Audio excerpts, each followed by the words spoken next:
کورونا چې کوم دی دغه خو نوی یو مرض راغلی دی که نه وایرل، او دا کورونا چې کوم دی دا ډېر زیات تیزی سره پیلویږي، انفیکټیویټي ریټ یې ډېر زیات دی، او د نور وبایي مرضونه چې کوم دي نو هغه داسې تیزی سره نه پیلویږي. او د کورونا چې کوم مرض دی که نه نو دا بنیادي طور باندې پیپړو باندې اثر کوي، او یې نه علاوه نور هم جسم هر چې کوم څومره هم زمونږ د ارګنز دي که نه لکه ګردې شوې، زړه شو، دماغ، د ټولو باندې اثر غورځوي. د تھرډ ویو کې خلک ځکه ډېر انفیکټډ شول که نه چې یو خو مونږ چونکې غریب ملک یو نو هغه شان لاکډاون نه کېږي لکه څنګه چې مونږ اول کې لاکډاون وکړو که نه، خلک به راوځي د روزي تلاش لپاره به راوځي نو او دویمه خبره دا چې دا چې کوم د تھرډ ویو دی که نه نو په دې کې چې د کوم کورونا سټرین دی نو دا هم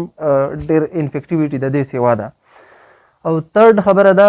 چې هغه فوبیا چې کومه وه مونږ به بهر ملکونو ته کتل لکه ایټلي شوه داسې لکه مطلب چاینا شوه، مونږ هغې ملکونو ته وکتل په اول سټارټ کې نو هغې نه خلک ویارېدل او بس خلک په کورونو کې پاتې شول نو نه راوتل. او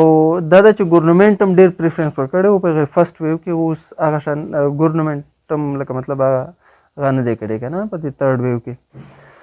خو اوس زه وایم که نه چې لکه مطلب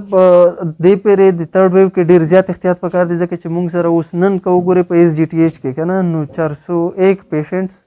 په 10 لیټرز نه اباو اکسیجن باندې دي. نو دا خو که چېرته داسې سچویشن راغی که دې نه سیوا شول نو اکسیجن ډیمانډ به زیات سیوا شي نو هغه به بیا نه پوره کېږي نو سچویشن به ډېر زیات ورست شي. دا خو دا ده چې لکه مطلب دا خو که مونږ چاته کالم کوو که نه نو په یې کې هم راته وایي چې بس تاسو ته 6 فوټ فاصلې باندې پاتې کېږئ او لاسونه بار بار وینځئ او ماسک او سینیټایزر. او دا فرسټ اف آل خبره چې کومه ده ماسک مسټ دی،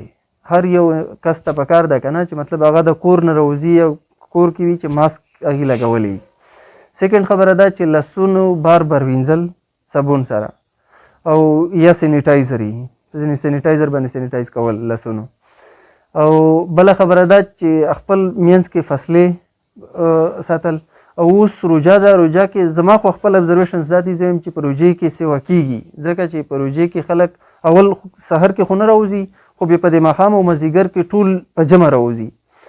نو. او بیا بله خبره دی چې د ګیدرینګز پکې ډېرې زیاتې موقعې په روژې کې لکه څنګه تراویح شو او یې نه پس د